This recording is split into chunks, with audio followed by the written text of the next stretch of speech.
السلام علیکم ورحمۃ اللہ وبرکاتہ۔ الحمدللہ رب العالمین، والصلاة والسلام علی اشرف الانبیاء والمرسلین وعلی آلہ واصحابہ اجمعین، اما بعد۔ محترم و مکرم سامعین، حاضرین و ناظرین اکرام، الحمدللہ باب العلم انواریہ ایجوکیشنل سوسائٹی اور جامعہ انواریہ کے زیر اہتمام مختلف کتابوں کی آڈیو اور ویڈیو ریکارڈنگ کا سلسلہ جاری ہے۔ نعمت الباری شرح صحیح بخاری علامہ غلام رسول سعیدی علیہ الرحمہ کی کتاب کی ریکارڈنگ کا سلسلہ ہم نے شروع کیا تھا، کتاب الوضو، اور پچھلے درس میں باب نمبر 61 اور حدیث نمبر 225 مکمل ہم ریکارڈ کر چکے ہیں۔ آج کے درس میں انشاءاللہ باب نمبر 22 اور حدیث نمبر 226 کا آغاز کریں گے۔ اللہ تبارک و تعالیٰ سے دعا ہے کہ کہنے سننے سے زیادہ عمل کرنے کی توفیق عطا فرمائے اور اس کے ذریعے سے دین اور دنیا میں کامیابی و کامرانی عطا فرمائے۔ چلیے، باب البول عند سباطۃ القوم، سباطۃ قوم، قوم کے کچرا گھر کے پاس پیشاب کرنا، یعنی قوم جہاں کچرا ڈالتی ہے تو وہاں پر پیشاب کرنا۔ اس باب کی باب سابق کے ساتھ مناسبت ظاہر ہے کیونکہ دونوں بابوں کا تعلق پیشاب کے حکم سے ہے۔ حدیث نمبر 226، حدثنا محمد بن عرعرة قال حدثنا شعبة عن منصور عن ابی وائل قال كان ابو موسى الاشعری رضی اللہ عنہ يشدد في البول ويقول ان بني اسرائيل كان اذا اصاب ثوب احدهم قرضه فقال حذيفة ليته امسك اتى رسول الله صلی اللہ علیہ وسلم سباطة قوم فبال قائما۔ امام بخاری علیہ رحمہ روایت کرتے ہیں، ہمیں محمد بن عرعرہ نے حدیث بیان کی، انہوں نے کہا ہمیں شعبہ نے حدیث بیان کی، از منصور از ابی وائل، انہوں نے کہا حضرت ابو موسیٰ اشعری رضی اللہ عنہ پیشاب کے معاملے میں بہت سختی کرتے تھے۔ وہ کہتے تھے کہ بنی اسرائیل میں جب کسی کے کپڑے پر پیشاب لگ جاتا تو وہ اس کپڑے کو کاٹ دیتا تھا۔ بس حضرت حذیفہ رضی اللہ عنہ نے کہا کاش وہ یہ کہنے سے رک جاتے۔ رسول اللہ صلی اللہ علیہ وسلم قوم کے کچرا گھر پر آئے اور آپ نے کھڑے ہو کر پیشاب کیا۔ اس حدیث کی تخریج اور شرح کے لیے صحیح بخاری حدیث نمبر 224 کا مطالعہ فرمائیں۔ چلیے، کپڑوں پر پیشاب لگنے سے کپڑوں کو کاٹ دینے کے متعلق نبی اکرم صلی اللہ علیہ وسلم کا ارشاد۔ اس حدیث میں حضرت ابو موسیٰ اشعری رضی اللہ عنہ کا یہ قول ہے کہ نبی کے بنی اسرائیل میں سے جب کسی ایک کے کپڑے پر پیشاب لگ جاتا تو وہ اس کپڑے کو کاٹ دیتا تھا۔ اس کی تائید میں رسول اللہ صلی اللہ علیہ وسلم کا یہ ارشاد ہے کہ حضرت عبد الرحمن بن حسن رضی اللہ عنہ بیان کرتے ہیں کہ میں اور حضرت عمر بن العاص رضی اللہ عنہ نبی کریم صلی اللہ علیہ وسلم کی طرف گئے۔ آپ گھر سے نکلے اور آپ کے ساتھ ایک ڈھال تھی، آپ نے اس کے ساتھ پردہ کیا، بس پیشاب کیا، بس ہم نے کہا آپ کی طرف دیکھو، آپ ایسے پیشاب کر رہے ہیں جیسے عورت پیشاب کرتی ہے، یعنی پردے کی حالت میں۔ آپ نے اس بات کو سن لیا تو آپ نے فرمایا کیا تم نہیں جانتے کہ بنی اسرائیل کے صاحب کے ساتھ کیا ہوا تھا؟ جب ان کو پیشاب لگ جاتا تو وہ اس جگہ کو کاٹ دیتے تھے جہاں ان کا پیشاب لگا ہوتا تھا۔ اس صاحب نے ان کو منع کیا تو ان کو قبر میں عذاب دیا گیا۔ امام ابو داؤد نے کہا، منصور نے بیان کیا از ابو وائل از حضرت ابو موسیٰ، اس حدیث میں یہ مراد ہے وہ اپنی کھال کو کاٹ دیتا تھا، کھال یعنی وہ چمڑا جہاں پر پیشاب لگا ہوا ہے اس کو کاٹ دیتا تھا۔ اور عاصم کی سند سے بیان کیا از ابو موسیٰ از نبی کریم صلی اللہ علیہ وسلم، آپ نے فرمایا وہ اپنے جسم کو کاٹ دیتا تھا۔ اس حدیث میں صاحب سے مراد حضرت موسیٰ علیہ السلام ہیں اور جن کو عذاب دیا گیا وہ بنی اسرائیل تھے، اور یہاں کچھ عبارت مقدر ہے، یعنی کچھ عبارت یہاں پر پوشیدہ ہے، یعنی حضرت موسیٰ علیہ السلام نے اس کو اس سے منع کیا کہ اس کے جسم یا کپڑوں پر پیشاب لگے، وہ اس سے باز نہ آئے، تو ان کو عذاب میں قبر دیا گیا۔ چلیے یہ تو حضرت موسیٰ علیہ السلام کے زمانے کا معاملہ ہوا۔ اب یہاں بتا رہے ہیں پیشاب کی چھینٹوں کے متعلق ہماری شریعت میں سختی نہیں ہے۔ حضرت حذیفہ رضی اللہ عنہ نے کہا، کاش حضرت ابو موسیٰ اشعری پیشاب کے معاملے میں اتنی سختی کرنے سے رک جاتے۔ ان کا مقصود یہ تھا کہ پیشاب کے معاملے میں اتنی سختی کرنا سنت کے خلاف ہے، کیونکہ نبی کریم صلی اللہ علیہ وسلم نے کھڑے ہو کر پیشاب کیا، اور اس میں کوئی شک نہیں کہ جب کوئی شخص کھڑے ہو کر پیشاب کرے گا تو وہ پیشاب کی چھینٹوں کے لگنے کا محل بنے گا، یعنی کچھ چھینٹے پیشاب کے جسم پر یا پھر کپڑوں پر پڑیں گے، اور نبی کریم صلی اللہ علیہ وسلم نے اس احتمال سے بچنے کی طرف توجہ نہیں کی، یعنی یہ جو ہو سکتا ہے کھڑے ہو کر پیشاب کرنے کی وجہ سے چھینٹے کپڑے پر گر سکتے ہیں، تو یہ جو احتمال ہے اس کو احتمال کہا جاتا ہے اردو میں، ہو سکتا ہے، تو اس طرف آقا علیہ السلام توجہ نہیں کی۔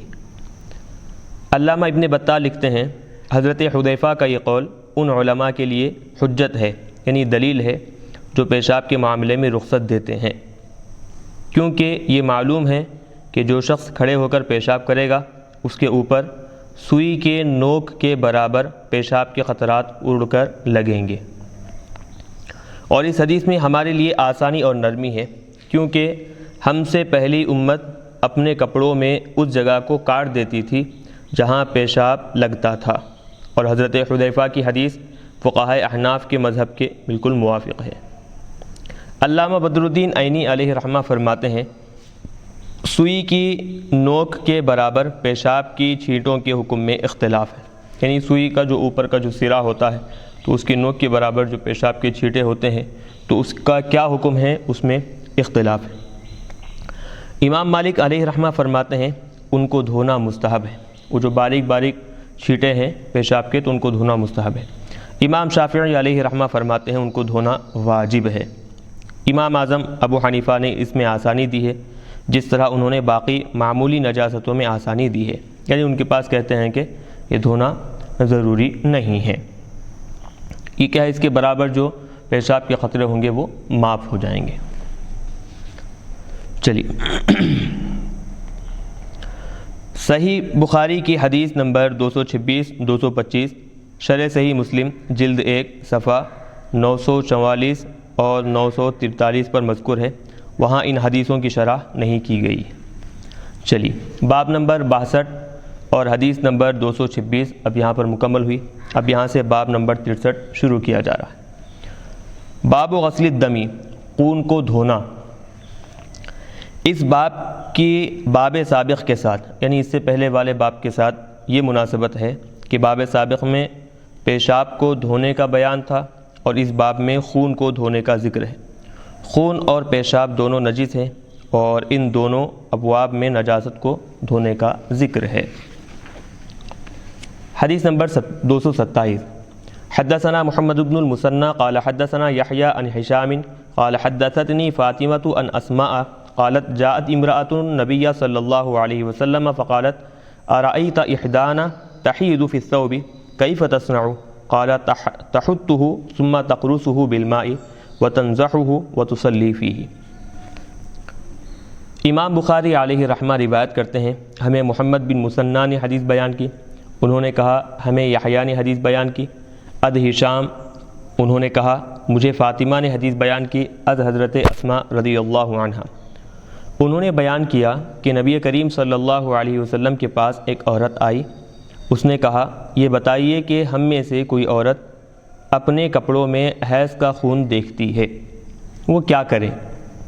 آپ صلی اللہ علیہ وسلم نے فرمایا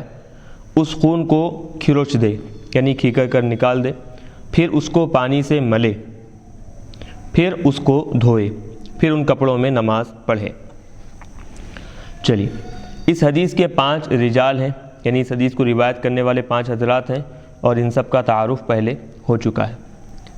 اس حدیث کی باب کے عنوان کے ساتھ مطابقت اس جملے میں ہے، پھر اس کپڑے کو دھوئے۔ چلیے، اس حدیث میں 3 الفاظ کا ذکر ہے، حتی، قرص اور پھر نضح۔ اس کا معنی کیا ہے؟ اس حدیث میں تحتہ کا لفظ ہے۔ حتی کا معنی ہے درخت سے پتے جھاڑنا،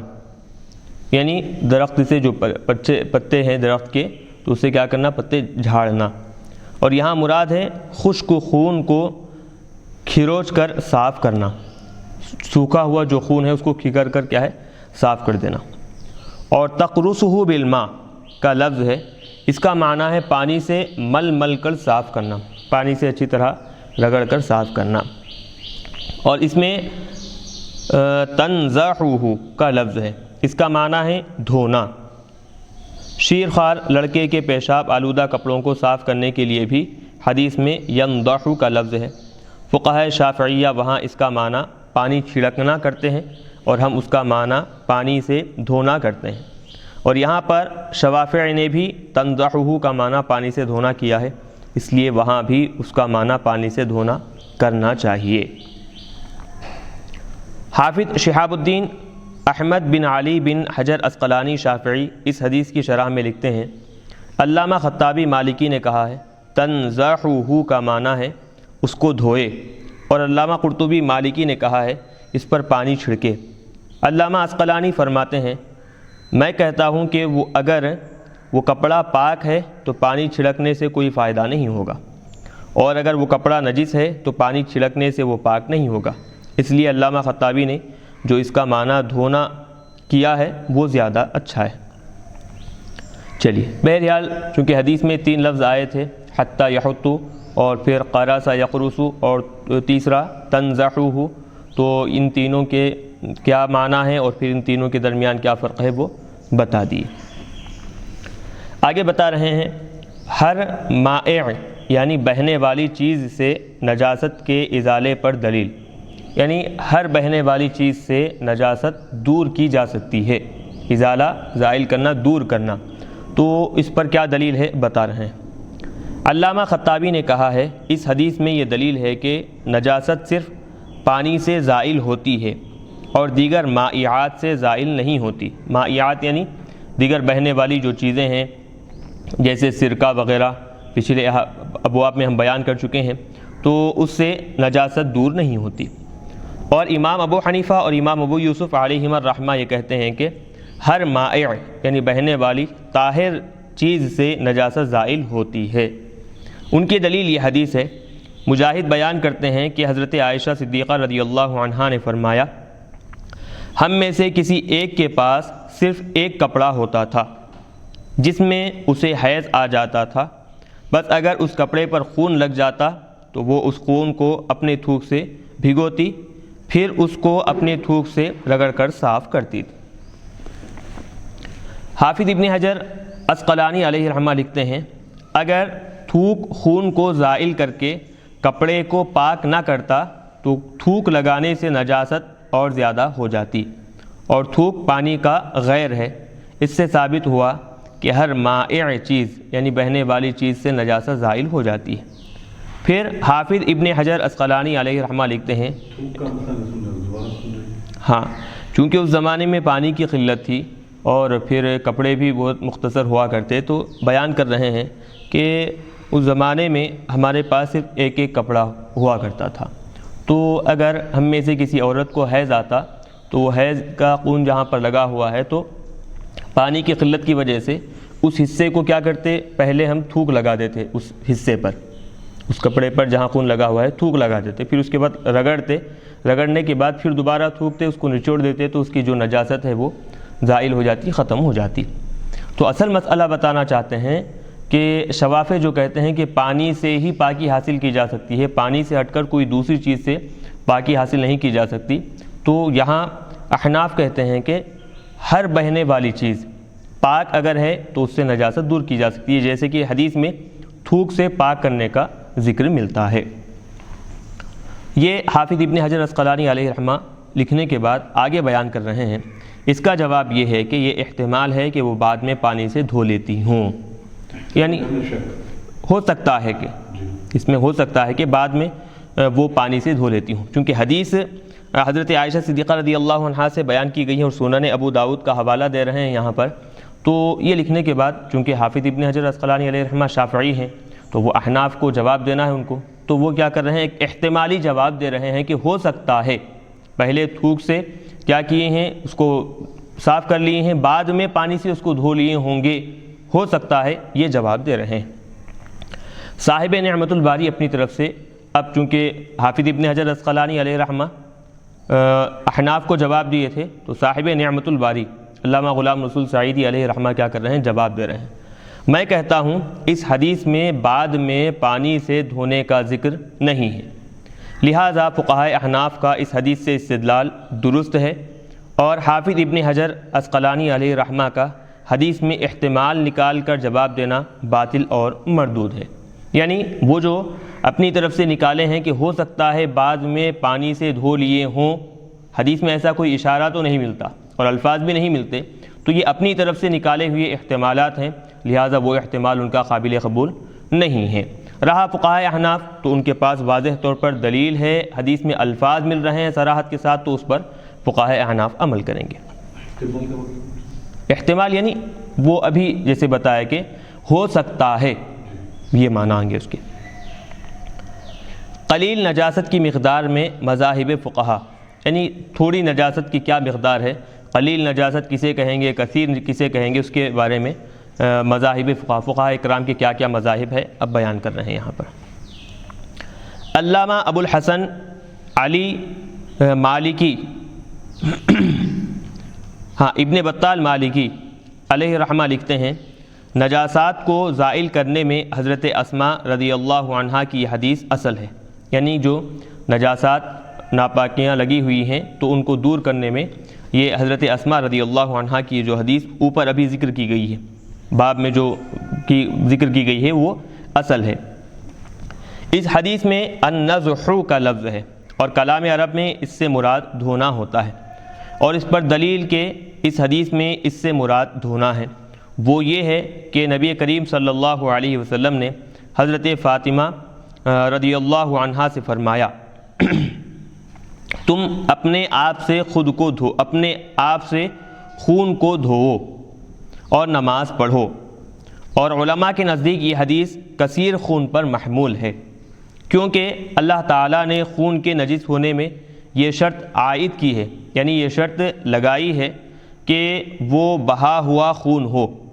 یعنی وہ خون اپنے مقام پر ٹکا ہوا نہ ہو بلکہ بہا ہو، اپنی جگہ سے بہہ گیا ہو، اور وہ کثیر جاری خون سے کنایا ہے۔ بہا ہوا خون کون سا ہوتا ہے، وہ ایک تو کثیر خون ہو اور جاری بہنے والا جو خون ہے وہ ہوگا، مگر خون کی جو مقدار معاف ہوتی ہے اس میں اختلاف ہے، یعنی مقدار جو خون کی قلیل مقدار ہے تو وہ شریعت مطہرہ میں معاف ہے، تو وہ کتنی مقدار معاف ہے اس کے بارے میں اختلاف ہے۔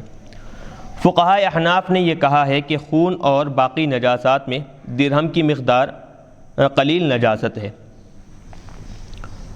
اور درہم سے زیادہ مقدار کثیر نجاست ہے، یعنی فقہاء احناف بیان کر رہے ہیں کہ ایک درہم کے برابر جو حصہ ہوگا اس کی مقدار میں اگر اس سے کم نجاست ہے تو وہ قلیل مقدار ہوگی، قلیل نجاست سمجھی جائے گی۔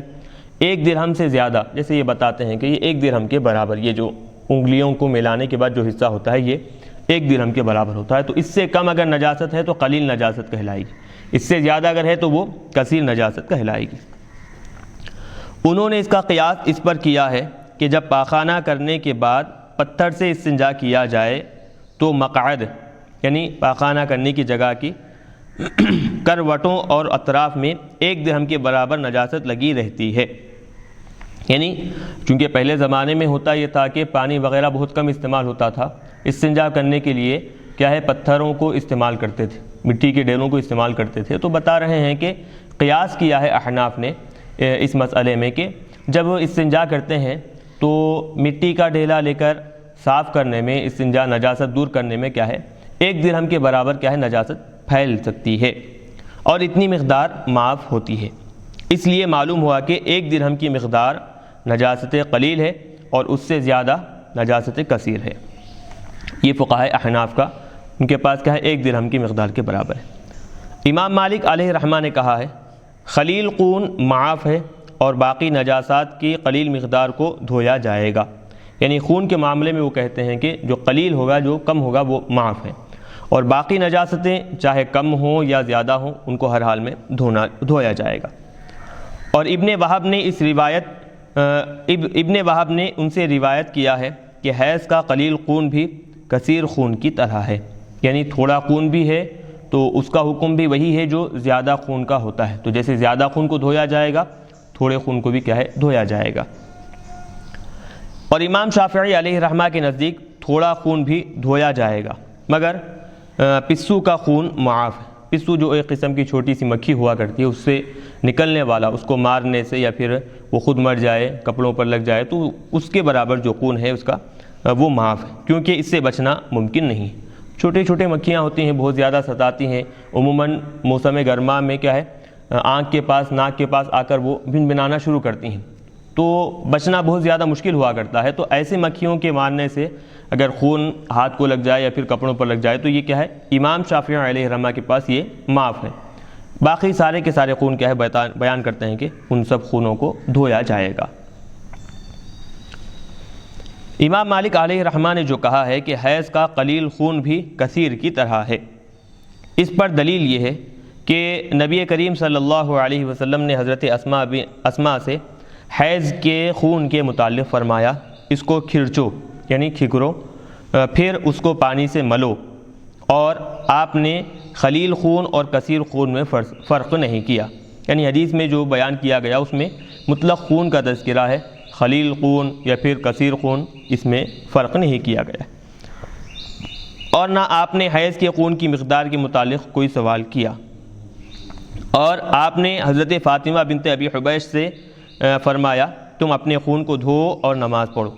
اور اس حکم میں آپ نے درہم کی مقدار خون یا اس سے کم یا زیادہ کا فرق نہیں کیا۔ امام مالک علیہ رحمہ کی جو دوسری روایت ہے کہ حیض کا قلیل خون معاف ہے، اس کی دلیل یہ ہے کہ قلیل خون کا معاف ہونا ضرورت کی وجہ سے ہے، کیونکہ انسان کا غالب حال یہ ہے کہ اس کو پھنسی اور زخم ہوتا ہے اور اس پر پسو اور مچھر کا خون لگ جاتا ہے، اس لیے اللہ تعالیٰ نے بہنے والے خون کو حرام کر دیا۔ اس سے معلوم ہوا کہ جو خون بہنے والا نہ ہو وہ معاف ہے، اور تمام نجاستوں میں صرف بہنے والے خون کا استثناء کیا ہے۔ حضرت عائشہ رضی اللہ عنہا نے فرمایا اگر اللہ تعالیٰ قلیل خون کو بھی حرام کر دیتا تو لوگ خون کو گوشت کی رگوں سے بھی تلاش کر کے نکالتے، یعنی گوشت کے اندر جو باریک باریک رگیں ہوا کرتی ہیں تو اس کو بھی تلاش کر نکالتے، لیکن ہم گوشت کو پکاتے ہیں اور ہنڈیاں کے اوپر پیلا ہٹ ہوتی ہے، یعنی کہ مطلب جو خون جب پانی میں گرتا ہے تو جیسے پانی کا رنگ بدل کر پیلا ہو جاتا ہے، تو ویسے ہی ہم کیا کرتے ہیں گوشت پکاتے ہیں تو گوشت کے درمیان جو باریک خون کی رگیں ہیں وہ کیا ہے گلنے کے بعد پانی میں مل جاتی ہیں اور پانی کا رنگ بالکل پیلا ہو جاتا ہے۔ اور انسان کا غالب حال یہ نہیں ہے کہ اس کے کپڑوں اور بدن پر پاخانہ یا پیشاب لگا ہو، کیونکہ اس سے بچنا ممکن ہے، اس لیے صرف خون کی قلیل مقدار معاف ہے اور باقی نجاستوں کی قلیل مقدار معاف نہیں ہے۔ چلیے فقہائے احناف کے نزدیک قلیل نجاست کی مقدار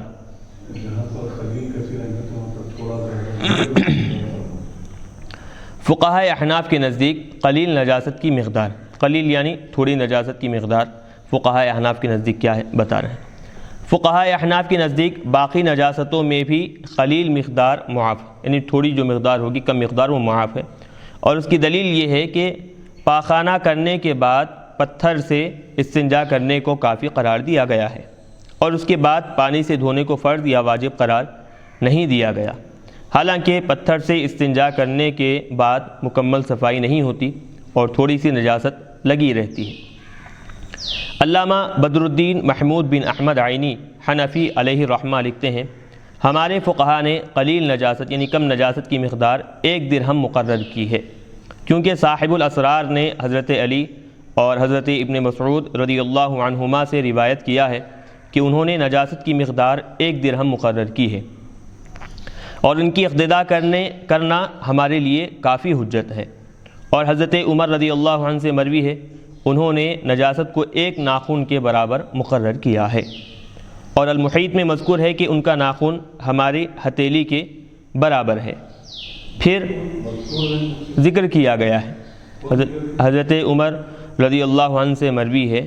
کہ انہوں نے نجاست کو 1 ناخن کے برابر مقرر کیا ہے، یعنی 1 ناخن کے برابر اگر نجاست ہے تو وہ معاف ہے، اگر اس سے زیادہ ہے تو معاف نہیں ہے۔ اور محیط میں یہ بات بھی ذکر کی گئی ہے، محیط یہ کیا ہے؟ ایک کتاب کا نام ہے، تو اس میں یہ بات بھی ذکر کی گئی ہے کہ درہم، ہاں ان کا ناخن یعنی حضرت عمر رضی اللہ عنہ کا ناخن ہماری ہتھیلی کے برابر ہے۔ بس یہ اس پر دلیل ہے کہ 1 درہم سے کم نجاست نماز سے مانع نہیں ہے، یعنی اگر 1 درہم سے کم نجاست اگر جسم پر یا پھر کپڑوں پر لگی ہوئی ہے تو وہ کیا ہے؟ وہ نجاست نماز کو روکنے والی نہیں ہے، یعنی اس نجاست کے ساتھ اگر نماز پڑھے تو نماز ادا ہو جائے گی۔ اور محیط میں یہ بھی ذکر کیا گیا ہے کہ درہم کبیر ہتھیلی کے چوڑائی کے مثل ہے، یعنی بڑا جو درہم ہوتا ہے تو یہ ہتھیلی کی جو چوڑائی ہوتی ہے اس کے برابر ہوا کرتا ہے۔ اور صلاۃ الاصل میں یہ بات ذکر کی گئی ہے کہ درہم کبیر 1 مثقال تک پہنچتا ہے، مثقال یہ بھی کیا ہے؟ ایک پیمانہ ہے۔ اور علامہ سرخسی کے نزدیک، ان کے نزدیک کا درہم معتبر ہے، یعنی چونکہ دینار اور درہم کے بارے میں ہر کوئی واقف ہے کہ زمانہ جیسے جیسے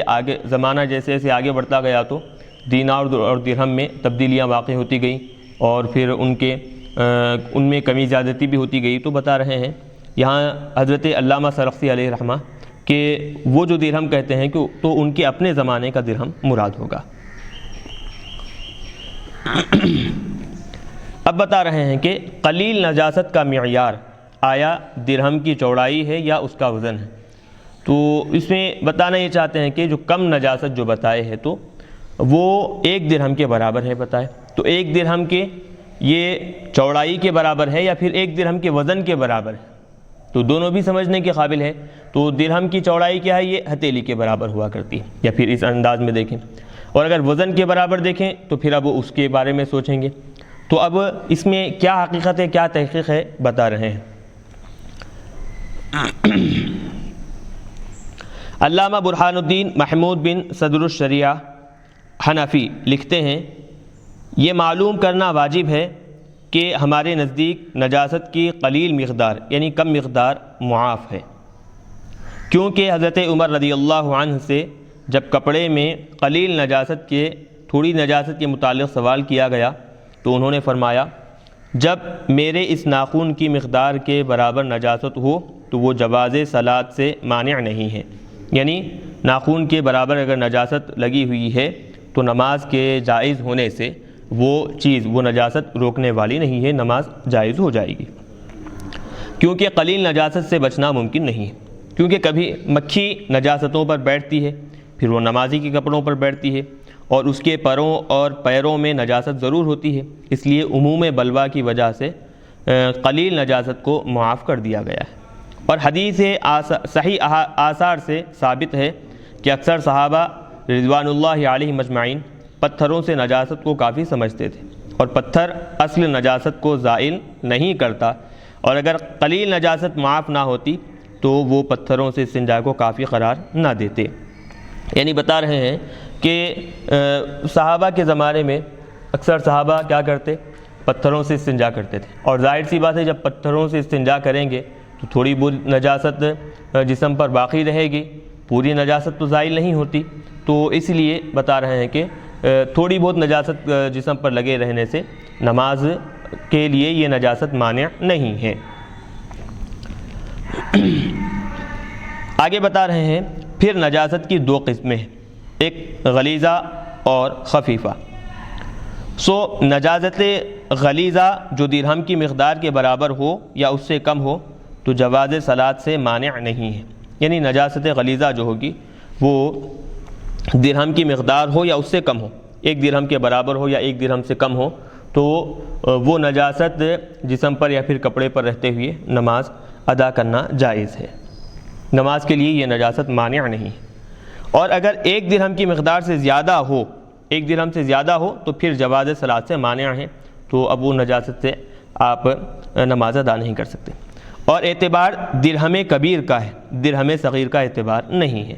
تو درہم کبیر یعنی جو بڑا درہم ہوتا ہے اس کا اعتبار ہوگا، چھوٹے درہم کا اعتبار نہیں ہوگا۔ امام محمد علیہ رحمہ نے جامع صغیر میں لکھا ہے کہ درہم کبیر دراہم میں بڑا ہوتا ہے، اور انہوں نے یہ بیان نہیں کیا کہ درہم کبیر کی چوڑائی کا اعتبار ہے یا اس کے وزن کا اعتبار ہے۔ چلیے دوسرے مقام پر امام محمد نے فرمایا درہم کبیر وہ ہے جو ہتھیلی کے چوڑائی کے برابر ہو، اور کتاب الصلاۃ میں انہوں نے ذکر کیا کہ درہم کبیر کے وزن کا اعتبار ہے۔ امام ابو جعفر علیہ رحمہ نے امام محمد کے ان الفاظ میں تطبیق دی ہے۔ انہوں نے کہا امام محمد نے جہاں درہم کی چوڑائی کا اعتبار کیا ہے اس سے نجاست رقیقہ کی مقدار مراد ہے۔ نجاست رقیقہ یعنی بہنے والی جو نجاست ہوتی ہے پتلی، اس کو مراد ہے، وہ نجاست مراد ہے۔ اور جہاں انہوں نے درہم کے وزن کا اعتبار کیا ہے اس سے ان کی مراد نجاست غلیظہ کی مقدار ہے۔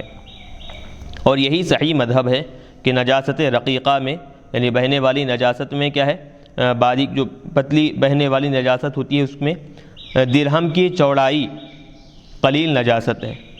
اور نجاست غلیظہ میں درہم کا وزن قلیل نجاست ہے۔ اور درہم کا اعتبار کرنے کی وجہ یہ ہے کہ حضرت عمر نے اپنے ناخن کے برابر نجاست کو قلیل نجاست قرار دیا ہے، تھوڑی نجاست آپ نے قرار دیا ہے، اور ان کا ناخن درہم کبیر کی مقدار کے برابر تھا۔ اور حدث یعنی وضو توڑنے کی جگہ کا اعتبار ہے، کیونکہ شریعت نے نجاست کی اس مقدار کو معاف کر دیا ہے جو وضو توڑنے کی جگہ یعنی مقعد میں لگی ہوتی ہے، کیونکہ پتھر سے استنجا کرنے کے بعد طہارت کا حکم لگایا جاتا ہے، اور پھر پتھر نجاست کو زائل کرتا ہے، اس کے اثر کو زائل نہیں کرتا، یعنی نجاست دور ہونے کے باوجود بھی اس کا کچھ اثر مقعد پر لگا ہوا رہتا ہے۔ یہ اس کی دلیل ہے کہ موضع حدث یعنی مقعد میں جو نجاست لگی ہوتی ہے شریعت نے اس کو معاف کر دیا ہے، اور موضع حدث یعنی مقعد درہم کبیر کے مقدار کے برابر ہے، لہٰذا انہوں نے موضع حدث یعنی وضو توڑنے کی جگہ یعنی مقعد کے ذکر کو قبیح جانا، یعنی وہ جو مقعد ہوتا ہے جہاں سے نجاست نکلتی ہے تو اس کا ذکر کرنا مناسب نہیں تھا، تو بس انہوں نے اس کا درہم سے کنایہ لیا ہے۔ یعنی اصل جو قیاس کیا گیا ہے، جو اعتبار لیا گیا ہے وہ موضع نجاست یعنی مقعد جو ہے وہ اصل مراد ہے، جہاں سے نجاست کی جاتی ہے انسان کا پچھلا حصہ، وہ اصل اس کو دیکھتے ہوئے حکم بیان کیا ہے۔ تو اب ہر مقام پر اس کا تذکرہ کرنا یہ مناسب نہیں ہے، تو کیا کیے ہیں، کنایتاً وہ 1 درہم کی مقدار برابر قرار دیے۔ اسی طرح ابراہیم نخعی علیہ رحمہ نے کہا ہے۔ باب مذکور کی حدیث کے دیگر مسائل۔ اس حدیث میں جو دیگر مسائل معلوم ہوئے ہیں وہ یہ ہے کہ خون بالاجماع نجس ہے، خون کیا ہے، بالاجماع ناپاک ہے۔ دوسرا، نجاست کو زائل کرنے میں یعنی نجاست کو دور کرنے میں عدد شرط نہیں ہے بلکہ صفائی شرط ہے، یعنی نجاست دور کرنے کے لیے 1 مرتبہ دھونا، 3 مرتبہ دھونا، یا 2 مرتبہ دھونا، 4 مرتبہ دھونا، یہ عدد شرط نہیں ہے، بلکہ اصل مقصد کیا ہے، صفائی ہونا ہے، کپڑوں کی یا پھر جسم کی صفائی ہونا ہے۔ اگر 3 سے کم مرتبہ بھی اگر صفائی ہو جاتی ہے تو یہ کافی ہے۔ تیسرا جو مسئلہ ہے، عورت اپنے کپڑوں میں جب خون لگا ہوا دیکھے تو اس کو پانی سے دھو کر صاف کرے، پھر ان کپڑوں سے نماز پڑھ سکتی ہے۔ باب مذکور کی حدیث شرح صحیح مسلم جلد 1 صفحہ 977 پر مذکور ہے۔ اس کی شرح کا عنوان ہے نجاست کو زائل کرنے کے متعلق ائمہ مذاہب کی آراء، یعنی مذاہب جو ائمہ اکرام کے جو مذاہب ہیں ان کی کیا کیا رائے ہے، وہ اب اس باب میں یہ عنوان قائم کیے ہیں۔ چلیے اب یہاں سے حدیث نمبر 228 شروع کر رہے ہیں۔ حدثنا محمد قال حدثنا ابو معاویہ قال حدثنا هشام بن عروة عن أبيه عن عائشة رضی اللہ عنہم قالت جاءت فاطمة ابنة أبي حبيش إلى النبي صلى الله عليه وسلم فقالت يا رسول الله انی امرأۃ استحاض فلا اطہر افأدع الصلاۃ؟ فقال رسول اللہ صلی اللہ علیہ وسلم لا انما ذلك عرق وليس بحیض فإذا اقبلت حیضتك فدعی الصلاۃ وإذا ادبرت فاغسلی عنک الدم ثم صلی قال وقال ابی ثم توضئی لكل صلاۃ حتی یجیء ذلك الوقت۔ امام بخاری علیہ رحمہ روایت کرتے ہیں ہمیں محمد نے حدیث بیان کی، انہوں نے کہا ہمیں ابو معاویہ نے حدیث بیان کی، انہوں نے کہا ہمیں ہشام بن عروہ نے حدیث بیان کی از والد خود از حضرت عائشہ صدیقہ رضی اللہ عنہا۔ انہوں نے بیان کیا کہ حضرت فاطمہ بنت ابی حبیش رضی اللہ عنہا نبی کریم صلی اللہ علیہ وسلم کے پاس آئی، بس انہوں نے کہا یا رسول اللہ بے شک میں ایسی عورت ہوں جس کا حیض مسلسل جاری رہتا ہے اور میں پاک نہیں ہوتی، کیا میں نماز چھوڑ دوں؟ رسول اللہ صلی اللہ علیہ وسلم نے فرمایا نہیں، یہ رگ کا خون ہے اور حیض نہیں ہے، بس جب تمہارا حیض آ جائے تو نماز کو چھوڑو، اور جب حیض چلا جائے تو تم اپنے جسم سے خون صاف کرنا، پھر غسل کر کے نماز پڑھنا۔ میرے والد نے کہا، آپ نے فرمایا پھر تم ہر نماز کے لیے وضو کرنا حتیٰ کہ اس نماز کا وقت آ جائے۔ چلیے باب کے عنوان کے ساتھ اس حدیث کی مطابقت حدیث کے اس جملے میں ہے، اور جب حیض چلا جائے تو تم اپنے جسم سے خون صاف کرنا۔ اس حدیث کے 6 رجال ہیں، یعنی اس حدیث کو روایت کرنے والے 6 حضرات ہیں۔ 5 کا تعارف پہلے کیا جا چکا ہے۔ چھٹی حضرت فاطمہ بنت ابی حبیش ہیں، یہ قریشہ اسدیہ ہیں، ان کے والد حبیش قیس بن عبد المطلب تھے، اور بعض نے کہا قیس بن عبد المطلب تھے، قیس ابن مطلب تھے، اور بعض نے کہا قیس ابن عبد المطلب تھے۔ یہ حضرت فاطمہ بنت قیس کے علاوہ خاتون ہیں جن کو 3 طلاقیں دی گئی تھی، یعنی یہ فاطمہ نام کی بہت ساری خواتین ہیں، تو یہاں جو فاطمہ بنت ابی حبیش ہے تو وہ دوسری خاتون ہیں، اور جو روایتوں میں ملتا ہے فاطمہ بنت قیس کا کہ جن کو 3 طلاقیں دی گئی تھیں تو وہ ایک دوسری خاتون ہے۔ حیض اور استحاضہ کا معنی اس حدیث میں ہے استحاضو، اس کا معنی ہے حیض کی مدت گزرنے کے بعد میرا خون مسلسل جاری رہتا ہے، یعنی وہ مستحاضہ تھی۔ حیض اس خون کو کہتے ہیں جو رحم سے نکلتا ہے، اور رحم وہ جگہ ہے جہاں جماع کیا جاتا ہے اور جہاں سے بچے کی ولادت ہوتی ہے، اور استحاضہ وہ خون ہے جو حیض کی کم از کم مدت سے کم دنوں میں آئے یا حیض کے زیادہ سے زیادہ مدت سے زیادہ دنوں میں آئے، یعنی 3 دن سے کم یا 10 دن سے زیادہ آئے۔ تو 3 دن سے کم اگر خون آ رہا ہے تو وہ حیض کا نہیں بلکہ استحاضہ کا شمار ہوگا، اور 10 دن سے زیادہ اگر آ رہا ہے تو وہ حیض کا نہیں بلکہ استحاضہ کا خون شمار ہوگا۔ اس اشکال کا جواب کہ آپ نے حیض ختم ہونے کے بعد نماز پڑھنے کا حکم دیا، یعنی اس میں جو ایک سوال پیدا ہوتا ہے کہ اس حدیث میں کہ آقا علیہ الصلوۃ والسلام نے کیا کیا کہ حضرت فاطمہ بنت ابی حبیش کو حیض ختم ہونے کے بعد نماز پڑھنے کا حکم دیا، حالانکہ اس سے پہلے غسل کرنا ضروری ہے، تو غسل کا تذکرہ نہیں ملتا، تو اب اس کے بارے میں کیا ہے بتا رہے ہیں۔ اس حدیث میں مذکور ہے، یعنی اس حدیث میں ذکر کیا گیا ہے، اور جب حیض چلا جائے تو تم اپنے جسم سے خون صاف کرنا پھر نماز پڑھنا۔ اس حدیث پر یہ اشکال ہے، یعنی اس حدیث میں یہ ایک بات آئی ہے کہ اس میں نبی کریم صلی اللہ علیہ وسلم نے غسل کا ذکر نہیں کیا، اور حیض ختم ہونے کے بعد غسل کرنا ضروری ہے، تو غسل کا ذکر نہیں ہے حالانکہ غسل کرنا ضروری ہے۔ تو اس کا جواب یہ ہے کہ اگرچہ اس روایت میں غسل کا ذکر نہیں ہے، لیکن دوسری صحیح روایت میں غسل کا ذکر ہے، وہ روایت حسب ذیل ہے، یعنی ابھی آ رہی ہے۔ کیا ہے وہ؟ حضرت عائشہ صدیقہ رضی اللہ عنہا بیان کرتی ہیں کہ حبیبہ بنت جہش رضی اللہ عنہا نے رسول کریم صلی اللہ علیہ وسلم سے سوال کیا، بے شک حیض کے بعد میرا خون جاری رہتا ہے، آپ نے فرمایا یہ رگ کا خون ہے، پس تم غسل کرو پھر نماز پڑھو۔ پس وہ ہر نماز کے وقت غسل کرتی تھی، اور احادیث ایک دوسرے کی تفسیر کرتی ہیں، یعنی حضور پاک علیہ الصلوۃ والسلام کی بعض احادیث بعض دوسری احادیث کی کیا ہے وضاحت اور تفسیر کرتی ہیں، لہٰذا اس حدیث میں بھی یہی معنی مراد ہے کہ جب حیض چلا جائے تو تم غسل کرو پھر نماز پڑھو۔ حائضہ عورت کو پیش آنے والے دیگر مسائل۔ اس حدیث میں مذکور ہے کہ حضرت فاطمہ بنت ابی حبیش رضی اللہ عنہا نے نبی کریم صلی اللہ علیہ وسلم سے سوال کیا۔ اس سے معلوم ہوا کہ عورت اپنے پیش آمدہ مسائل میں عالم دین سے براہ راست سوال کر سکتی ہے۔ دوسرا،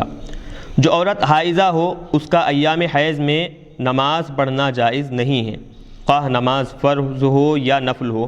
نہ اس کا طواف کرنا جائز ہے، نہ نماز جنازہ پڑھنا، نہ سجدہ تلاوت کرنا، نہ سجدہ شکر کرنا، یہ سب چیزیں حائضہ عورت کے لیے ناجائز ہیں۔ نمبر 3، جب کسی عورت کا حیض منقطع ہو جائے تو اس پر واجب ہے کہ وہ اسی وقت غسل کر کے اس وقت کی نماز پڑھے، اور پھر اس کے لیے نماز اور روزے کو ترک کرنا جائز نہیں ہے، اور وہ طاہرات کے حکم میں ہے۔ یعنی جیسے ہی حیض کا خون رک جائے تو فوراً وضو کر لے اور نماز پڑھنا شروع کرے، کیونکہ اب وہ کیا ہے، چونکہ خون رکتے ہی اب وہ پاک خواتین کی طرح ہو جائیں گی، جیسے پاک خواتین پر نماز ضروری ہے تو اب اس کا حکم بھی وہی ہو جائے گا کہ اس پر بھی کیا ہے نماز ضروری، روزوں کا بھی وہی حکم۔ نمبر 4، بعض فقہائے احناف نے اس حدیث سے یہ مسئلہ نکالا ہے کہ اگر پیشاب اور پاخانے کے راستوں کے علاوہ بھی جسم کے کسی حصے سے خون نکل آئے تو اس سے وضو ٹوٹ جاتا ہے، کیونکہ نبی کریم صلی اللہ علیہ وسلم نے استحاضہ میں وضو ٹوٹنے کی علت یہ بیان فرمائی کہ یہ رگ سے خون نکلا ہے، لیکن وہ پیشاب کے راستے سے نکلا ہے، اور پیشاب کے راستے سے جو خون نکلے اس سے وضو ٹوٹنے میں کسی کا اختلاف نہیں ہے۔ نمبر 5، اس حدیث میں مذکور ہے، یعنی اس حدیث میں ذکر کیا گیا ہے کہ ہر وہ نماز کے لیے کہ وہ عورت ہر نماز کے لیے وضو کرے۔ اس میں فقہائے احناف اور شوافع کا اختلاف ہے کہ مستحاضہ ہو یا کوئی اور صاحب عذر، مثلا جس کے پیشاب کے قطرات ہر وقت نکلتے رہتے ہیں یا جسم کے زخم سے ہر وقت خون بہتا رہتا ہو، آیا وہ ہر نماز کے لیے ایک وضو کرے یا ہر نماز کے وقت کے لیے ایک وضو کرے؟ یعنی ایک ہوتا ہے نماز کے لیے وضو کرنا، دوسرا ہوتا ہے نماز کے وقت کے لیے وضو کرنا۔ دونوں میں فرق یہ ہے کہ نماز کے لیے وضو کریں گے تو صرف اس وضو سے وہی نماز پڑھ سکیں گے، دوسری نماز ادا نہیں ہو سکتی۔ نماز کے وقت کے لیے وضو کرنا مطلب اب دیکھیں کہ ظہر کی نماز کا وقت آیا تو وقت آتے ہی وضو کر لیے، تو اس وضو سے ظہر کی نماز کے ساتھ ساتھ سنتیں اور نوافل اور کئی دیگر نمازیں ادا کر سکتے ہیں۔ تو اب یہاں پر بتا رہے ہیں کہ ہر نماز کے لیے ایک وضو کرے یا ہر نماز کے وقت کے لیے ایک وضو کرے۔ فقہائے شافعیہ یہ کہتے ہیں کہ ہر نماز کے لیے ایک وضو کرے، اور فقہائے احناف یہ کہتے ہیں کہ وہ ہر نماز کے وقت کے لیے ایک وضو کرے، اور اس پورے وقت میں فرائض اور نوافل اور تلاوت قرآن کر سکتا ہے، بشرطے کہ کسی اور وجہ سے اس کا وضو نہ ٹوٹے۔ صرف پیشاب کے قطرات مسلسل ظاہر ہونے کی وجہ سے اگر ہے تو وہ معاف ہے، ایک مرتبہ وضو کرنے کے بعد ایک نماز کے وقت میں وہ نماز بھی ادا کر سکتا ہے، اور اس کے ساتھ ساتھ اس وقت میں جتنے بھی نمازیں فرائض نوافل اور تلاوت وغیرہ کرنا ہے تو سب چیزیں کر سکتا ہے، اور جب دوسری نماز کا وقت آ جائے گا تو پھر اس کو دوبارہ وضو کرنا ہوگا۔ یہ احناف کے پاس ہے۔ چلیے، باب مذکور کی حدیث شرح صحیح مسلم جلد 1 صفحہ 1026 پر ذکر کی گئی ہے، وہاں اس حدیث کی شرح میں صرف 2 سطریں لکھی گئی ہیں۔ چلیے اب یہاں سے نیا باب شروع ہو رہا ہے، باب نمبر 64، باب غسل المنی وفرکہ وغسل ما یصیب من المرأۃ، منی کو دھونا اور اس کو کھروچنا، اور عورت سے جو چیز بدن پر لگے اس کو دھونا۔ چلیے، اس باب میں یہ بیان کیا گیا ہے کہ اگر منی تر ہو تو اس کو دھویا جائے، اور اگر منی خشک ہو تو اس کو کھروچ دیا جائے، یعنی کھکر کر نکال دیا جائے۔ اس عنوان میں فرق کا لفظ ہے، اس کے معنی ہے کسی چیز کو اتنا رگڑنا کہ اس کا اثر زائل ہو جائے، اور منی کا معنی ہے وہ سفید اور گاڑھا پانی جس سے بچہ پیدا ہوتا ہے، اور جس کے خروج کے بعد مرد کا آلہ ڈھیلا پڑ جاتا ہے، اور اس کی بو گندی ہوئے اس کی بو گوندے ہوئے آٹے کی مثل ہوتی ہے، یعنی آٹا جب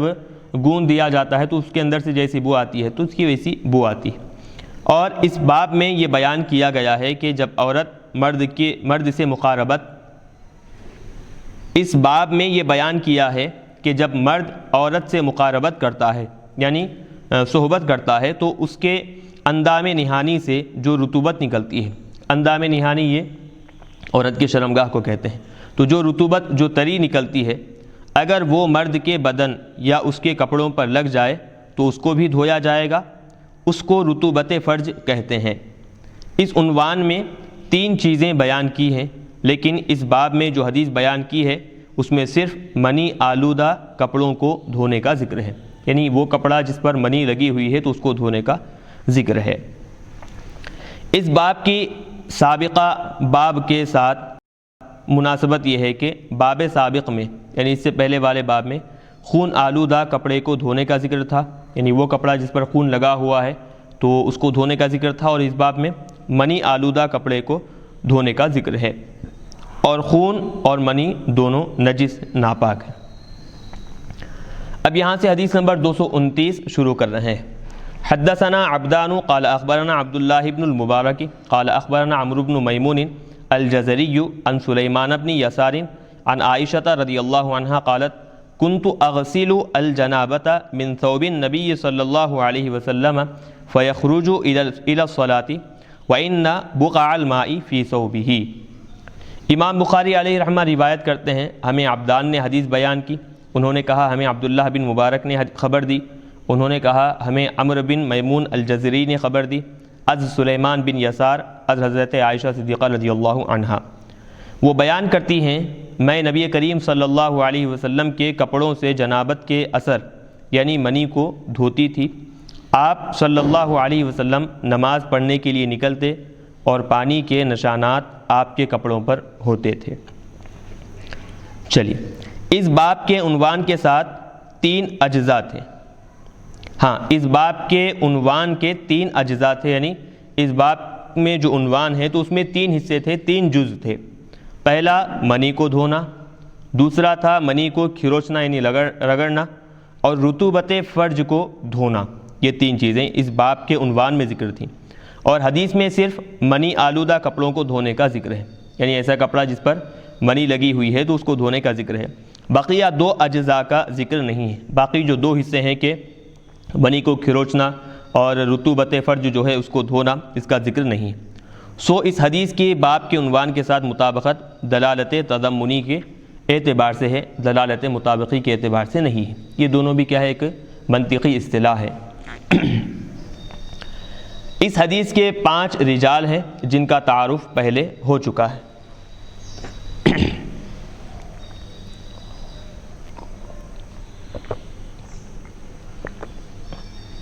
چلیے، منی کے طاہر یا نجس ہونے میں مذاہب فقہا، یعنی منی پاک ہے یا پھر ناپاک ہے، اس کے بارے میں فقہا اکرام کے مذاہب کیا ہے بیان کر رہے ہیں۔ علامہ ابو الحسن علی ابن بطال مالکی لکھتے ہیں علماء کا اس میں اختلاف ہے کہ آیا منی طاہر ہے یا نجس ہے، یعنی منی پاک ہے یا ناپاک ہے، علماء اکرام کا اس میں اختلاف ہے۔ امام مالک، لیث، اوزاعی، ثوری اور امام ابو حنیفہ علیہم الرحمہ کا یہ مذہب ہے کہ منی نجس ہے، مگر امام مالک علیہ الرحمہ کے نزدیک منی تر ہو یا خشک ہو اس کو دھونا ضروری ہے، اور ان کے نزدیک خشک منی کو کھروچنا جائز نہیں ہے۔ یعنی سب کے پاس جن علماء کا بھی ذکر کیا گیا ہے، امام مالک ہے، حضرت اوزاعی ہے، حضرت سفیان ثوری ہے اور حضرت امام اعظم ابو حنیفہ ہے، تو ان سب کے پاس کیا ہے، منی متفقہ طور پر ان سب کے پاس ناپاک ہے۔ لیکن ناپاک ہونے کے ساتھ ساتھ امام مالک علیہ رحمہ بیان کرتے ہیں کہ منی تر ہو یا سوکھی ہو، دھونا امام مالک علیہ رحمہ کے پاس لازم اور ضروری ہے۔ اگر سوکھی منی کو کھروچ دیں، کھکر کر نکال دیں تو ان کے پاس پاکی حاصل نہیں ہوگی، اور امام ابو حنیفہ کے نزدیک تر منی کو دھویا جائے گا اور خشک منی کو کھروچ دینا کافی ہے۔ اگر منی سوکھی ہوئی ہے تو اس کو کھکرنے سے وہ جگہ کیا ہے، پاک ہو جاتی ہے۔ اور امام شافعی اور امام احمد، اسحاق اور ابو ثور نے یہ کہا کہ منی طاہر ہے، اس کو کپڑوں سے کھرچ دیا جائے، اور اگر نہ کھرچے تب بھی کوئی حرج نہیں ہے۔ صحابہ میں سے حضرت سعد بن ابی وقاص اور حضرت ابن عباس رضی اللہ عنہم کے نزدیک منی کو کھروچنا جائز ہے، اور حضرت ابن عباس رضی اللہ عنہ فرماتے ہیں تم منی کو کسی کپڑے سے یا کسی تنکے سے، یعنی باریک کاڑی سے تم کیا ہے کھروچ دو، کھکر دو اس کو، اور اگر اس کو نہ دھو تو کوئی حرج نہیں ہے۔ چلیے چاروں ائمہ کا اس میں اب مسلک معلوم ہو گیا۔ امام مالک کے پاس بھی منی ناپاک ہے، اور امام اعظم ابو حنیفہ کے پاس بھی ناپاک ہے، البتہ امام شافعی علیہ رحمہ اور امام احمد بن حنبل کے پاس کیا ہے یہ پاک ہے، دھو دیے تو بہتر ہے، نہ دھوئے تو بھی کیا ہے وہ پاک سمجھا جائے گا۔ علامہ موافق الدین عبداللہ بن احمد بن قدامہ حنبلی لکھتے ہیں منی طاہر ہے، اور امام احمد سے دوسری روایت یہ ہے کہ یہ خون کی مثل نجس ہے، اور مذہب میں پہلی روایت مشہور ہے، اور یہی امام شافعی علیہ رحمہ کا مذہب ہے۔ یعنی اس سے معلوم ہوا کہ امام احمد بن حنبل علیہ رحمہ کے دو قول ہیں،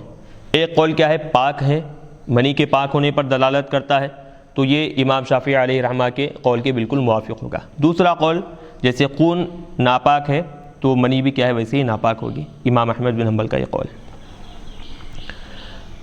فقہائے مالکیہ اور فقہائے احناف کا استدلال باب مذکور کی حدیث سے ہے، یعنی جو باب ابھی ذکر کیا گیا ہے اس میں جو حدیث ہے اس سے فقہائے مالکیہ بھی استدلال کیے ہیں اور فقہائے احناف بھی استدلال کیے ہیں، دلیل اس حدیث کو دلیل پکڑے ہیں، دلیل لیے ہیں۔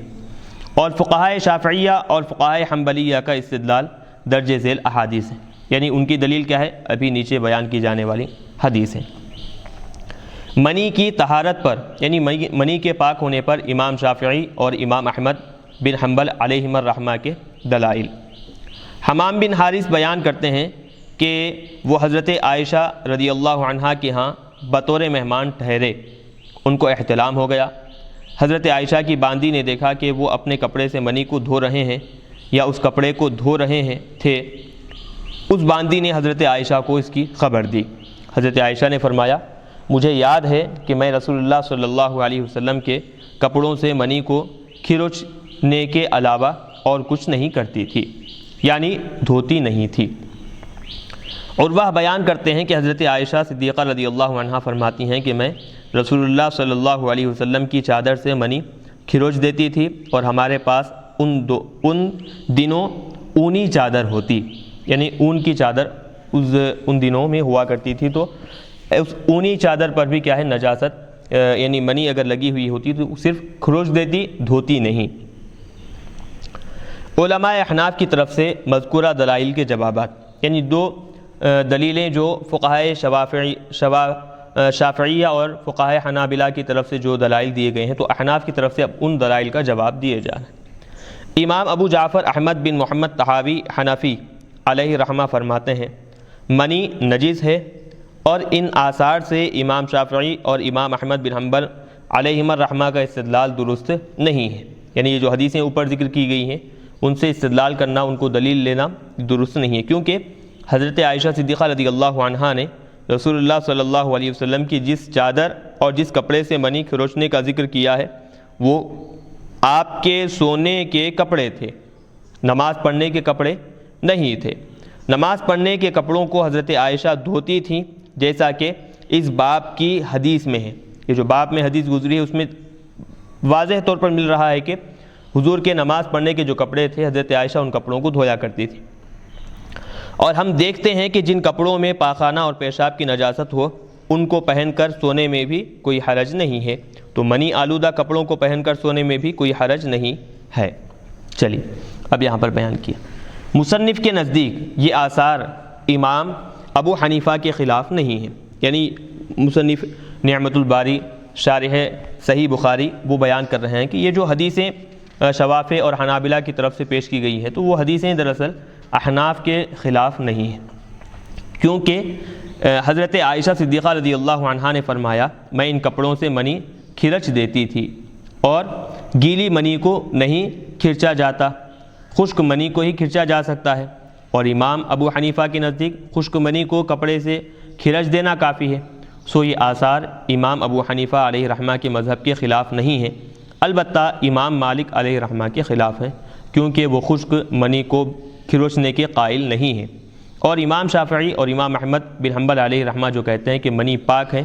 ان کا مدعا یعنی ان کی یہ بات تب ثابت ہوتی جب یہ ثابت ہو کہ کپڑے سے منی کو دھوئے یا کھرچے بغیر نبی صلی اللہ علیہ وسلم نے منی آلودہ کپڑے کے ساتھ نماز پڑھی ہو، اور یہ ثابت نہیں ہے بلکہ اس کا خلاف ثابت ہے۔ یعنی حدیث میں کیونکہ فقہائے احناف جو ہے منی کے پاک ہونے پر، فقہائے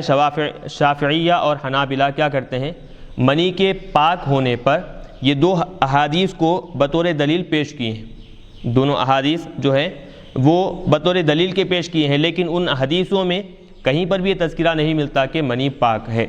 تو لہٰذا شوافع اور پھر حنابلہ جو فقہا ہے ان کا ان دونوں حدیثوں سے استدلال کرنا درست نہیں ہے۔ حضرت معاویہ بن ابی سفیان رضی اللہ عنہما نے اپنی بہن نبی کریم صلی اللہ علیہ وسلم کی زوجہ حضرت ام حبیبہ رضی اللہ عنہا سے سوال کیا، کیا نبی کریم صلی اللہ علیہ وسلم ان کپڑوں کے ساتھ نماز پڑھتے تھے جن کپڑوں کے ساتھ تم سے مجامعات کرتے تھے؟ یعنی جن کپڑوں میں حضور تم سے صحبت کرتے تو کیا حضور انہی کپڑوں میں نماز پڑھتے تھے کیا؟ انہوں نے کہا ہاں، جب ان کپڑوں پر نجاست نہ لگی ہو، یعنی نجاست کپڑوں پہ نہ لگی ہوئی ہے تو ان کپڑوں سے نماز ادا کرتے۔ تو اب ظاہر سی بات ہے اس قول کا مخالف بتا رہا ہے، اس کا جو برعکس ہوگا، نجاست اگر لگی ہوئی ہے تو ان کپڑوں میں حضور نماز ادا نہیں کرتے۔ حضرت ام حبیبہ نے فرمایا ہاں، جب ان کپڑوں پر نجاست نہ لگی ہو۔ اس سے معلوم ہوا کہ ان کے نزدیک منی نجس ہے۔ صحابہ اکرام کا منی آلودہ کپڑے کو دھونا یا اس سے منی کھرچنا، یعنی صحابہ اکرام علیہم رضوان کا کیا عمل تھا، منی کو دھوتے تھے یا پھر منی کو کھرچ دیتے تھے، اس کے بارے میں اب یہاں بات چل رہی ہے۔ بکثرت صحابہ اکرام علیہم رضوان سے ثابت ہے کہ وہ منی آلودہ کپڑوں سے منی کو دھوتے تھے، اور اگر منی خشک ہو تو اس کو کھرچتے تھے۔ اکرمہ بیان کرتے ہیں کہ حضرت ابن عباس رضی اللہ عنہما نے فرمایا، جب کوئی شخص اپنے کپڑے میں جنوبی ہو جائے پھر وہ اس میں منی کا نشان دیکھے تو اس کو چاہیے کہ وہ اس کو دھو لے، اور اگر اس کو اس کپڑے پر نشان نہ دکھائی دے تو اس کپڑے کو بھگو کر دھوئے۔ عبد الرحمن بن عوف بیان کرتے ہیں کہ حضرت ابو ہریرہ رضی اللہ عنہ جنابت سے آلودہ کپڑوں کے متعلق کہتے تھے، اگر تم منی کا نشان دیکھو تو اس کو دھو لو، اور اگر تم کو معلوم نہ ہو کہ اس پر منی لگی ہے، پھر تم کو نظر نہیں آئی تو پورے کپڑے کو دھو لو، اور اگر تم کو شک ہو کہ کپڑے پر منی لگی ہے یا نہیں تو اس کپڑے کو پانی میں بھگو لو۔ نافع بیان کرتے ہیں کہ حضرت ابن عمر رضی اللہ عنہما نے فرمایا، اگر تم سے منی لگنے کی جگہ چھپ جائے، یعنی منی کہاں لگی ہے معلوم نہ ہو، اور تم کو یقین ہو کہ منی لگی تھی تو تم پورے کپڑے کو دھو۔ عبد الکریم بن رشید بیان کرتے ہیں کہ جو شخص اپنے کپڑے میں جنوبی ہو گیا اور اس کو منی کا نشان نظر نہیں آیا، کپڑے میں جنوبی ہو گیا کا مطلب یہ کہ کپڑوں میں اس کو کیا ہے احتلام ہو گیا، کپڑوں میں اس کو احتلام ہوا اور پھر اس کو منی کا نشان نظر نہیں آیا، اس کے متعلق حضرت انس رضی اللہ عنہ نے فرمایا وہ پورے کپڑے کو دھوئے گا۔ حضرت سہل بن حنیف رضی اللہ عنہ بیان کرتے ہیں، میں نے عرض کیا یا رسول اللہ، میرے کپڑے میں منی لگی ہو تو میں اس کو کس طرح پاک کروں؟ آپ نے فرمایا تمہارے لیے یہ کافی ہے کہ تم ہاتھ سے پانی لے کر اس جگہ کو دھو جہاں تم دیکھو کہ منی لگی تھی۔ اس حدیث میں نبی کریم صلی اللہ علیہ وسلم نے منی کو دھونے کا حکم دیا ہے، اور اس سے حافظ ابن حجر عسقلانی علیہ رحمہ کا یہ اعتراض ساقط ہو گیا، یعنی اب یہ اعتراض ختم ہو گیا کہ حدیث میں منی کو دھونے کا فعل ہے اور اس سے وجوب ثابت نہیں ہوتا، کیونکہ اس حدیث میں منی کو دھونے کا حکم ہے اور اس سے وجوب ثابت ہوتا ہے۔ حکم بیان کرتے ہیں کہ حضرت ابن مسعود رضی اللہ عنہ اپنے کپڑے سے احتلام کے نشان کو دھوتے تھے، یعنی احتلام کے جو نشان کپڑوں پر لگا ہوا ہے تو اس کو دھویا کرتے تھے۔ حضرت عائشہ صدیقہ رضی اللہ عنہا بیان کرتی ہیں کہ مجھے یاد ہے کہ میں رسول اللہ صلی اللہ علیہ وسلم کے کپڑوں سے منی کو کھروچتی تھی۔ ہم نے امام اعظم ابو حنیفہ کے مذاہب کی موافقت بکثرت احادیث اور آثار ذکر کیے، یعنی وہ احادیث جو حضرت امام اعظم ابو حنیفہ کے مذہب کے بالکل موافق ہیں وہ ہم نے یہاں پر ذکر کیے کہ منی آلودہ کپڑے کو دھویا جاتا تھا یا خشک منی کو اس سے کھروچ دیا جاتا تھا، جس سے ثابت ہوتا ہے کہ منی نجس ہے، اور جو لوگ منی کو طاہر کہتے ہیں وہ کوئی ایک حدیث بھی نہیں پیش کر سکتے کہ نبی کریم صلی اللہ علیہ وسلم نے تر منی کو دھوئے بغیر یا خشک منی کو کھرچے بغیر اس منی آلودہ کپڑوں کے ساتھ نماز پڑھی ہو۔ آگے بتا رہے ہیں منی کے نجس ناپاک ہونے پر عقلی دلیل۔ امام ابو جعفر احمد بن محمد طحاوی حنفی منی کے ناپاک ہونے پر عقلی دلیل یہاں سے پیش کر رہے ہیں، یعنی عقلی اعتبار سے بھی کیا ہے، منی ناپاک ہے۔ جو چیز وضو توڑنے کا سبب ہوتی ہے وہ نجس ہوتی ہے، یعنی جس چیز سے وضو ٹوٹ جاتا ہے تو وہ کیا ہے، ناپاک نجس ہوتی ہے، جیسا کہ پیشاب، پاخانہ اور استحاضہ کا خون، اور منی کا خروج بھی وضو توڑنے کا سبب ہے، اسی لیے ضروری ہے کہ منی کا خروج بھی فی نفسہ ہی نجیس ہو، یعنی جیسے ناپاک چیزوں سے وضو ٹوٹ جاتا ہے اور منی سے بھی کیا ہے، وضو ٹوٹ جاتا ہے، تو لہٰذا منی بھی ناپاک ہو۔ منی کے طاہر ہونے پر فقہائے شافعیہ کے عقلی دلائل اور ان کے جوابات، یعنی کہ فقہائے شافعیہ کیا کرتے ہیں، منی پاک ہے اس پر عقلی دلائل پیش کر رہے ہیں، اور پھر احناف کی طرف سے ان پر کیا ہے، ان کے جوابات بھی پیش کیے جائیں گے۔ علامہ ابو الحسن علی ابن بطال مالکی لکھتے ہیں، وہ کہتے ہیں کہ منی سے طاہر جاندار پیدا ہوتا ہے، یعنی پاک جاندار انسان پیدا ہوتا ہے، اس لیے اس کو طاہر ہونا چاہیے۔ ہم کہتے ہیں کہ بعض اوقات طاہر چیز یعنی پاک چیز نجس چیز سے پیدا ہوتی، جیسے دودھ خون سے پیدا ہوتا ہے، تو پھر اس کے بعد وہ کہتے ہیں کہ منی انبیاء اکرام کا مبدأ ولادت ہے، یعنی انبیاء اکرام کی ولادت بھی اسی چیز کے ذریعے سے ہوئی ہے، اس لیے اس کو طاہر ہونا چاہیے۔ ہم کہتے ہیں کہ پھر علقہ یعنی جمع ہوا خون کو بھی طاہر کہیں، کیونکہ وہ اقرب مبدأ ولادت ہے، یعنی منی کے مقابلے میں ولادت سے زیادہ قریب خون کا جمع ہوا ٹکڑا ہوتا ہے، لوتھڑا ہوتا ہے، کیونکہ منی جمع ہوا خون بنتی ہے، پھر وہ گوشت بنتی ہے، پھر اس میں ہڈیاں بنتی ہیں، پھر اس میں روح پھونکی جاتی ہے۔ نیز جس طرح منی انبیاء اکرام کا مبدأ ولادت ہے، یعنی اس کے ذریعے سے ولادت ہوتی ہے، ولادت کا آغاز ہوتا ہے، تو اسی طرح وہ کافروں اور مشرکوں، منافقوں اور اللہ کے دشمنوں، فراعنہ اور ابو جہل وغیرہ کا بھی مبدأ ولادت ہے، لہٰذا اس کو نجس کہنا واجب ہے۔ نیز شہوت سے منی کا خروج ہوتا ہے، جس کے بعد غسل واجب ہوتا ہے، اس لحاظ سے بھی منی کو نجس ہونا چاہیے۔ یعنی عقلی دلائل دیے گئے تو جوابات بھی عقلی طور پر احناف کی طرف سے دیے جا رہے ہیں۔ ابھی آگے دیکھیں، وہ کہتے ہیں کہ انڈا مرغ کا مادہ منویہ ہے اور وہ پاک ہے، اسی لیے منی کو پاک ہونا چاہیے۔ ہم کہتے ہیں کہ یہ قیاس صحیح نہیں ہے، کیونکہ انڈا حلال ہے اور کھایا جاتا ہے، تو کیا یہ لوگ منی کو بھی حلال سمجھ کر کھائیں گے؟ نیز ہم کہتے ہیں کہ کبھی پاک چیز متغیر ہو کر نجس ہو جاتی ہے، جیسے غذا اور پانی پیٹ میں جا کر جب پاخانہ اور پیشاب کی صورت میں متغیر ہو جاتے ہیں، یعنی بدل جاتے ہیں، تو وہ نجس ہو جاتی ہے، اور کبھی نجس چیز متغیر ہو کر پاک ہو جاتی ہے، جیسے خون متغیر ہو کر دودھ بن جاتا ہے، خون بدل کر دودھ بن جاتا ہے، اور مرغ کا مادہ منویہ متغیر ہو کر انڈا بن جاتا ہے، یعنی مادہ منویہ جو اس کا مرغ کا ہے تو وہ بدل کر کیا ہے، انڈا بن جاتا ہے۔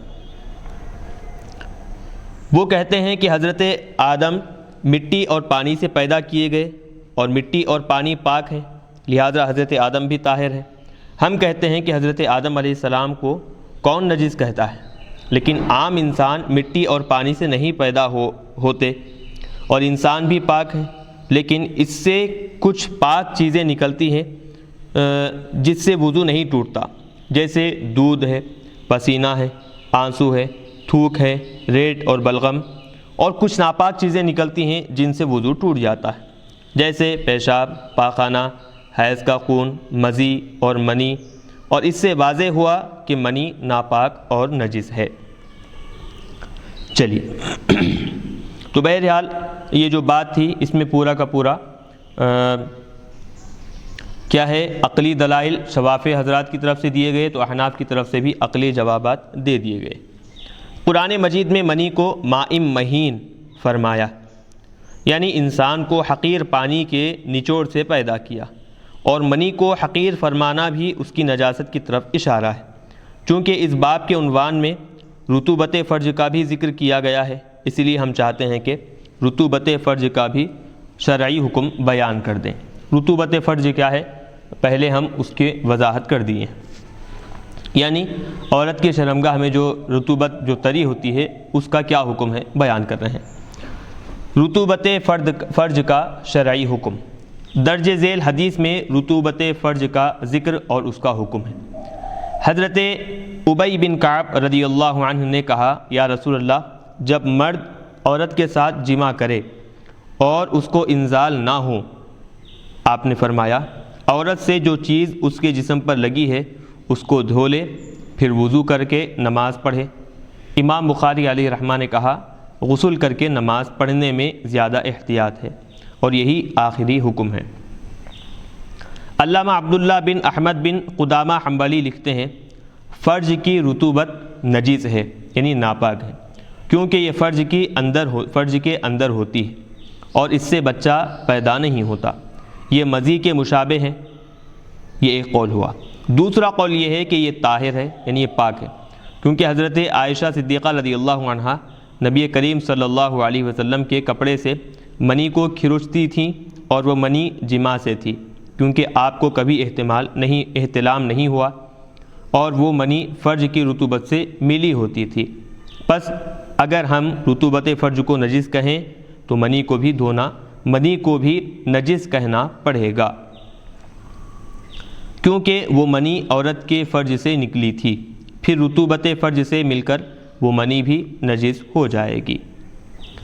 ظاہر ہے علامہ قدامہ نے منی کا یہ حکم اپنے مذہب پر بیان کیا ہے کہ ان کے نزدیک منی طاہر ہے، اس لیے انہوں نے رطوبت فرج کو بھی طاہر قرار دیا، جبکہ صحیح یہ ہے کہ منی نجس ہے، اس لیے رطوبت فرج بھی نجس ہوگی۔ علامہ سید محمد امین بن ابن عابدین شامی حنفی لکھتے ہیں فرج خارج کی رطوبت طاہر ہوتی ہے، یعنی جو شرمگاہ کے باہر جو رطوبت لگی ہوئی ہے تو وہ طاہر ہوتی ہے، کیونکہ وضو میں فرج خارج کو دھونا سنت ہے، اور اگر وہ نجس ہوتی تو اس کو دھونا فرض ہوتا۔ فقہا کا اس پر اتفاق ہے کہ فرج خارج بدن کے حکم میں ہے، یعنی اس کی ظاہر جو شرمگاہ پر جو نجاست ہے تو وہ ظاہری بدن پر نجاست لگنے کے حکم میں ہے۔ بس فرج خارج کی رطوبت اس طرح ہے جس طرح منہ اور ناک کی رطوبت ہوتی ہے، اور جس طرح بدن سے نکلنے والے پسینے کی رطوبت ہوتی ہے۔ علامہ حسکفی لکھتے ہیں کہ امام ابو حنیفہ کے نزدیک فرج داخل کی رطوبت پاک ہے، اور امام ابو یوسف اور امام محمد کے نزدیک فرج داخل کی رطوبت نجس ہے، یعنی امام اعظم کے پاس فرج داخل کی رطوبت پاک ہے، اور امام ابو یوسف اور امام محمد علیہ الرحمہ کے نزدیک فرج داخل کی نجاست رطوبت جو ہے وہ نجس ہے، ناپاک ہے۔ لیکن جب جماع کے وقت مرد کے انزال کے بعد فرج سے رطوبت نکلے گی تو وہ منی سے مختلط ہوگی، اور منی نجس ہے، اس لیے وہ رطوبت بھی کیا ہے، نجس ہو جائے گی، اور اس صورت میں وہ رطوبت بالاتفاق نجس ہوگی۔ رسول اللہ صلی اللہ علیہ وسلم کی منی اور تمام فضلات امت کے حق میں طاہر ہیں، لیکن آپ کے حق میں موجب حدث ہیں، اسی لیے آپ صلی اللہ علیہ وسلم پیشاب اور پاخانے کے بعد استنجا کرتے تھے، یعنی جو فضلات اور جو منی آقا علیہ الصلوۃ والسلام سے نکلی ہے تو وہ امت کے حق میں پاک ہے، طاہر ہیں، لیکن آپ صلی اللہ علیہ وسلم کے لیے کیا ہے، وہ موجب حدث ہے، اسی لیے آقا علیہ الصلوۃ والسلام کیا کرتے، استنجا کرنے کے بعد اور پیشاب پاخانہ کرنے کے بعد کیا ہے وضو کر لیا کرتے، دھو لیا کرتے تھے۔ اور آپ کی منی آلودہ کپڑے اگر تر ہوں تو ان کو حضرت عائشہ رضی اللہ عنہا دھوتی تھیں، اور اگر خشک ہوں تو ان کو ناخن سے کھرچ دیتی تھیں۔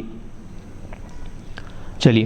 باب مذکور کی حدیث شرح صحیح مسلم جلد 1 صفحہ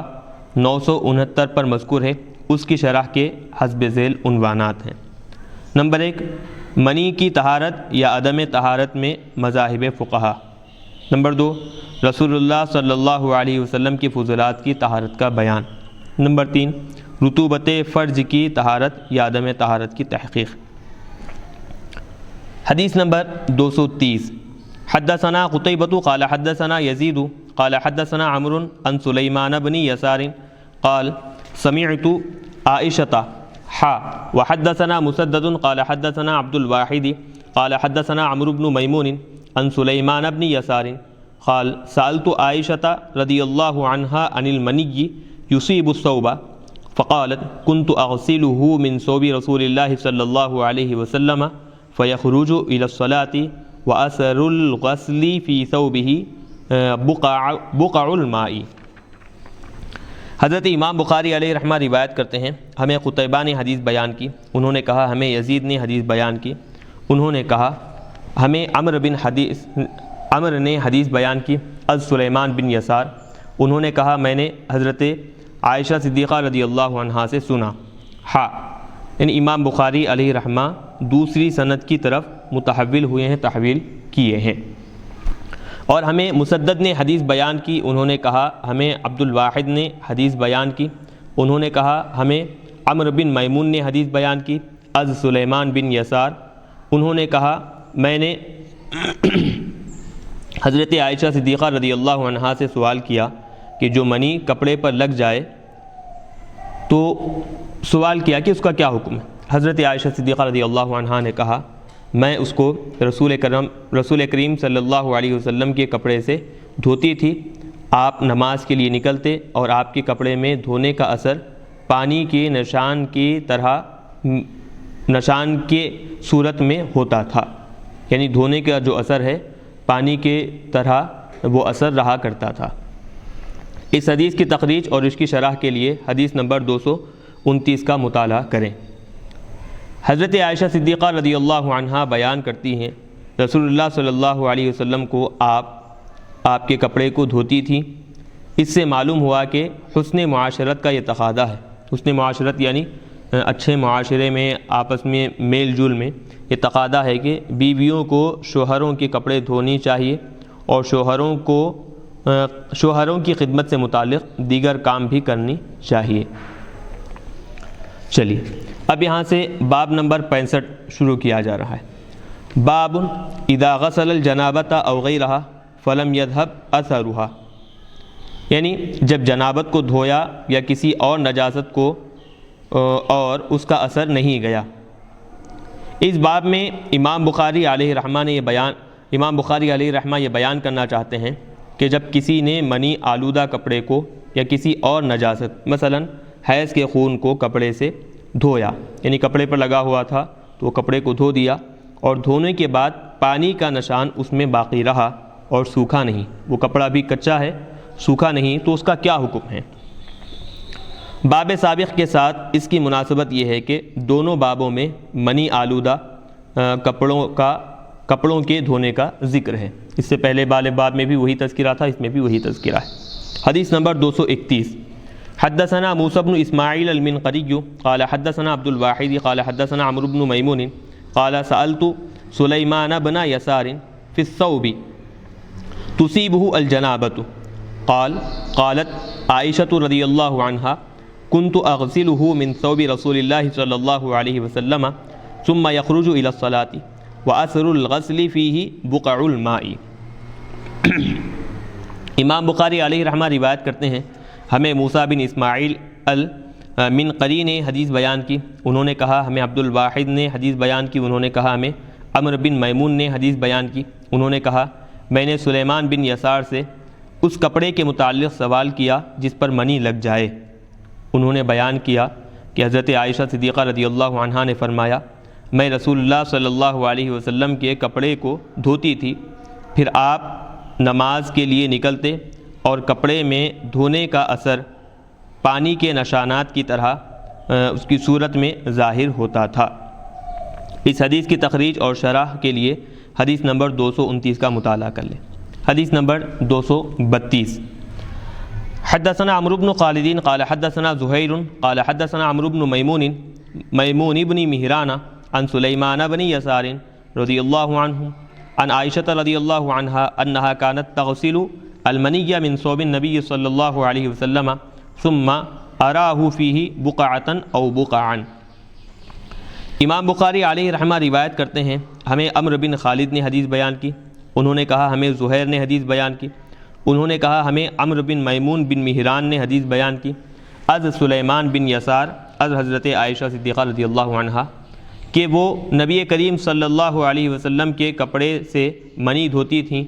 پھر میں اس کپڑے میں پانی کا نشان یعنی پانی کے نشانات دیکھتی تھی۔ اس حدیث کی تخریج اور شرح کے لیے حدیث نمبر 219 کا مطالعہ کریں۔ صحیح ابن خزیمہ کی ایک حدیث سے حافظ ابن حجر عسقلانی علیہ رحمہ کا منی کی طہارت پر استدلال اور مصنف کی طرف سے اس کے جوابات، یعنی صحیح ابن خزیمہ اس میں ایک حدیث ہے، اس سے حافظ ابن حجر عسقلانی شافعی علیہ رحمہ استدلال کیے ہیں کہ منی طاہر ہے، تو پھر وہ استدلال بھی ذکر کریں گے اور پھر مصنف نعمت الباری جو شارح ہے صحیح بخاری ہیں وہ کیا کریں گے، اپنی طرف سے جوابات بھی دیں گے۔ حافظ شہاب الدین احمد بن علی بن حجر عسقلانی شافعی علیہ الرحمہ نے منی کی طہارت پر حسب ذیل حدیث سے استدلال کیا ہے۔ امام ابن خزیمہ نے حضرت عائشہ صدیقہ رضی اللہ عنہا سے روایت کیا کہ وہ رسول کرم صلی اللہ علیہ وسلم کے کپڑے سے منی کھرچ رہی ہوتی تھی جس وقت آپ نماز پڑھ رہے ہوتے تھے۔ اس حدیث سے حافظ ابن حجر عسقلانی نے اس پر استدلال کیا ہے کہ رسول اللہ صلی اللہ علیہ وسلم نے منی کو کھرچے یا دھوئے بغیر منی آلود کپڑے سے نماز پڑھی، لہذا ثابت ہو گیا کہ منی طاہر اور پاک ہے۔ میں کہتا ہوں، یعنی مصنف نعمت الباری کہہ رہے ہیں، میں کہتا ہوں کہ امام ابن خزیمہ اس روایت میں منفرد ہیں کہ حضرت عائشہ رضی اللہ عنہا حالت نماز میں رسول اللہ صلی اللہ علیہ وسلم کے کپڑے سے منی کھرچ رہی تھی۔ باقی تمام محدثین نے اس حدیث کو اس اضافے کے بغیر روایت کیا ہے، لہذا حافظ ابن حجر عسقلانی علیہ رحمہ کا منی کی طہارت پر استدلال اس حدیث سے کرنا یہ کیا ہے، ساقط ہے۔ امام احمد نے حضرت عائشہ صدیقہ رضی اللہ عنہا کی اس حدیث کو اپنی مسند میں 25 جگہ روایت کیا ہے، اور کسی روایت میں یہ مذکور نہیں ہے کہ آپ اس وقت نماز پڑھ رہے تھے۔ امام احمد کی روایت اس طرح ہے، حضرت عائشہ صدیقہ رضی اللہ عنہا بیان کرتی ہیں، میں رسول اللہ صلی اللہ علیہ وسلم کے کپڑے میں جب منی دیکھتی تو میں اس کو کھرچ دیتی، پس جب میں اس کو دیکھتی تو فوراً دھو دیتی یا بھگو دیتی۔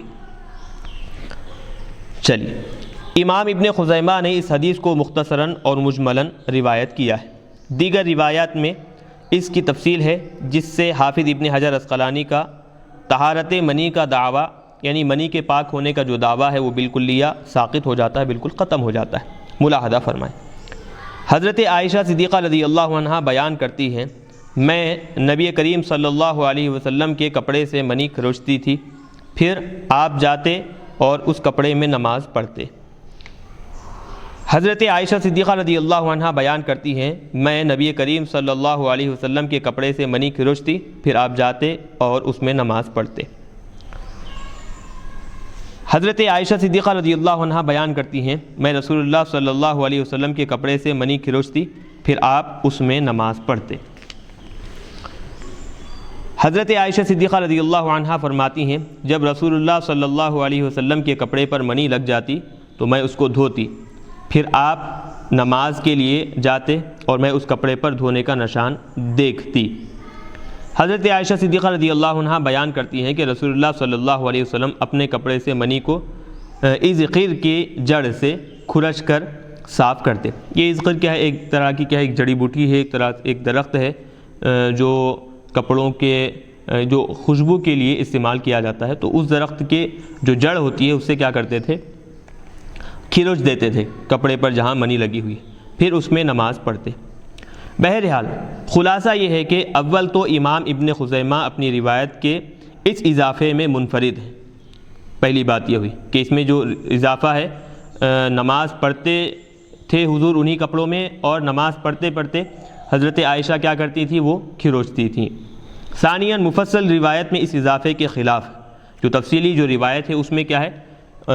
جس روایت میں نماز پڑھنے کے دوران کھروچتی تھی یہ ذکر ہے، تو اس کے مقابلے میں بالکل بہت ساری روایت ہیں اور بالکل اس کے مخالف ہیں۔ ثالثاً اگر ہم اس اضافے کو مان بھی لیں کہ حضرت عائشہ حضور کی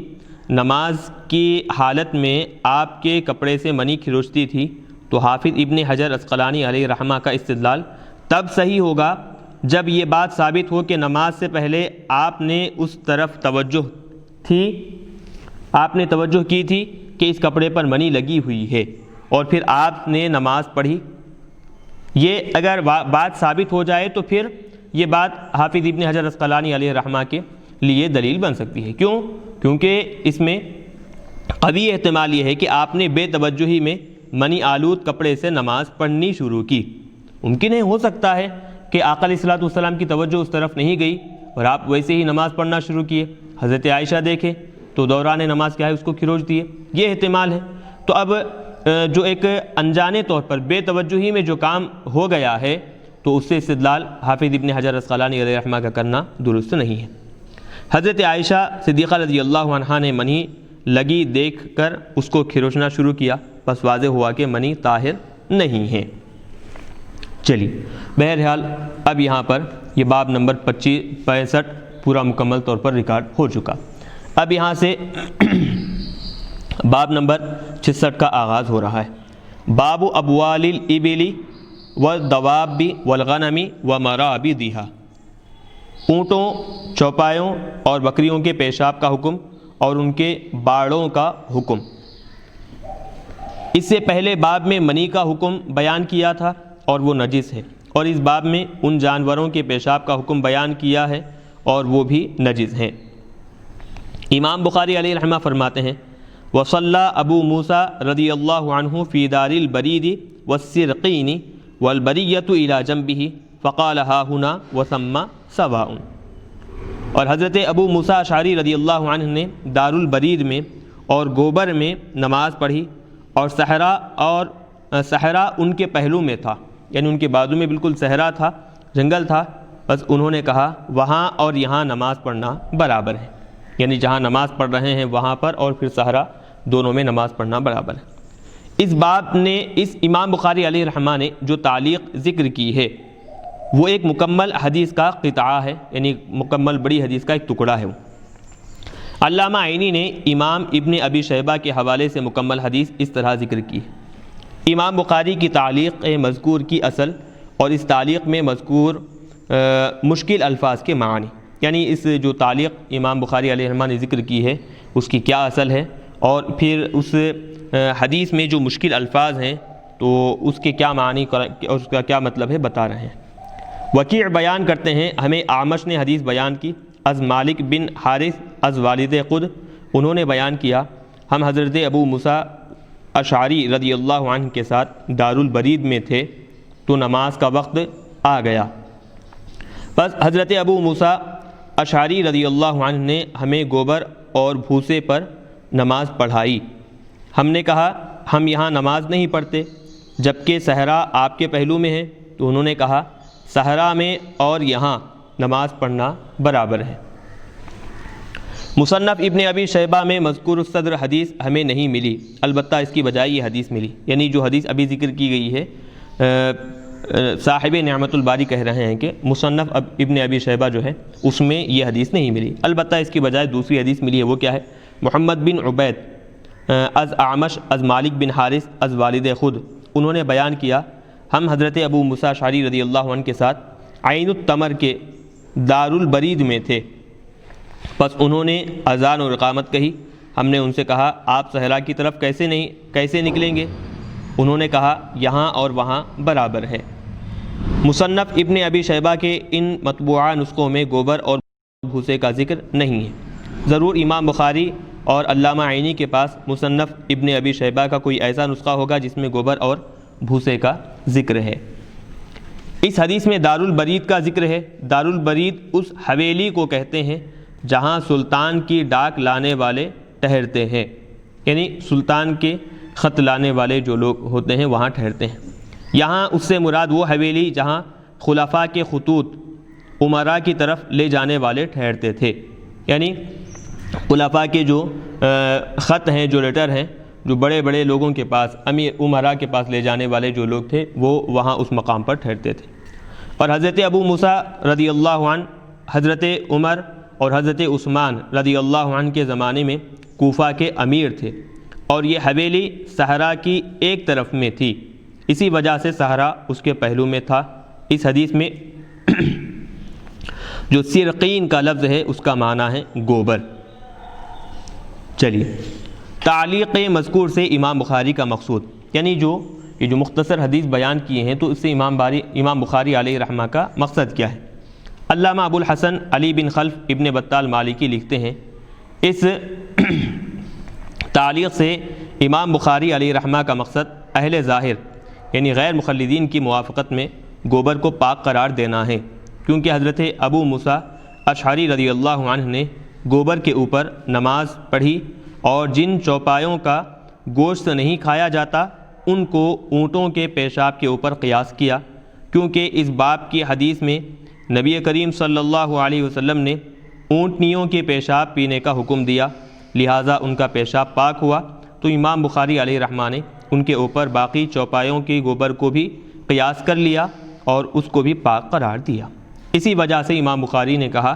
حضرت ابو موسیٰ اشعری نے دار البرید میں گوبر کے اوپر نماز پڑھی، تاکہ یہ حدیث اس پر دلالت کرے کہ تمام چوپایوں کا گوبر اور پیشاب پاک ہے۔ لیکن امام بخاری کا اس حدیث سے استدلال صحیح نہیں ہے،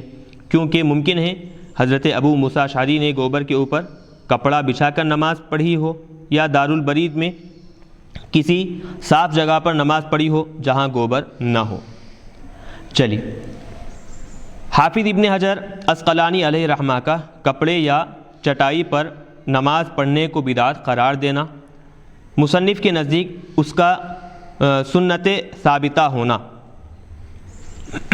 یعنی حافظ ابن حجر عسقلانی علیہ رحمہ جو یہ کہتے ہیں کہ کپڑے پر یا پھر چٹائی پر نماز پڑھنا بدعت ہے، اور مصنف نعمت الباری جو ہے بیان کرتے ہیں کہ یہ سنت سے یہ عمل ثابت ہے۔ حافظ ابن حجر عسقلانی علامہ ابن بطال پر اعتراض کرتے ہوئے لکھتے ہیں، اصل یہ ہے کہ کپڑا بچھائے بغیر نماز پڑھی جائے۔ سفیان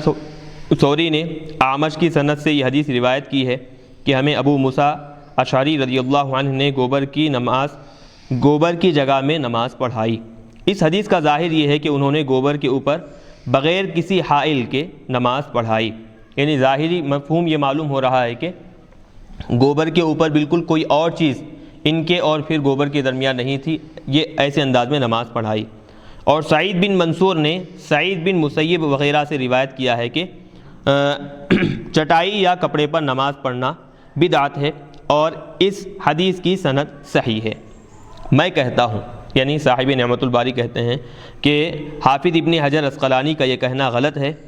اصل یہ ہے کہ کپڑا بچھائے بغیر نماز پڑھی جائے، بلکہ اصل یہ ہے کہ کپڑا بچھا کر نماز پڑھی جائے۔ یعنی حافظ ابن حجر عسقلانی علیہ رحمہ یہ جو کہتے ہیں کہ اصل ان کے پاس یہ ہے کہ کپڑا بچھائے بغیر نماز پڑھی جائے، یہ درست نہیں ہے، بلکہ اصل کیا ہے؟ اصل یہ ہے کہ کپڑا بچھا کر نماز پڑھی جائے۔ اور سعید بن مسیب کا اس کو بدعت کہنا باطل ہے، کیونکہ نبی کریم صلی اللہ علیہ وسلم بکثرت صحابہ اور فقہاء تابعین چٹائی یا کپڑا بچھا کر اس پر نماز پڑھتے تھے۔ امام بخاری نے ایک باب قائم کیا چٹائی پر نماز، یہ باب قائم کیا۔ چٹائی پر نماز پڑھنا بدعت کیسے ہوگا؟ حضرت انس بن مالک رضی اللہ عنہ بیان کرتے ہیں کہ ان کی دادی ملیکہ نے کھانا تیار کیا اور رسول اللہ صلی اللہ علیہ وسلم کی دعوت کی۔ آپ نے اس سے کھایا، پھر فرمایا کھڑے ہو جاؤ، میں تم کو نماز پڑھاتا ہوں۔ حضرت انس کہتے ہیں پھر میں ایک چٹائی کی طرف کھڑا ہوا، جو زیادہ استعمال سے میلی ہو گئی تھی، میں نے اس کو پانی سے دھویا، پھر رسول اللہ صلی اللہ علیہ وسلم اس چٹائی پر کھڑے ہوئے، میں اور یتیم اس چٹائی پر آپ کے پیچھے صرف صف میں کھڑے ہوئے اور بڑھیا ہمارے پیچھے تھی، پھر آپ نے ہمیں 2 رکعت نماز پڑھائی، پھر تشریف لے گئے۔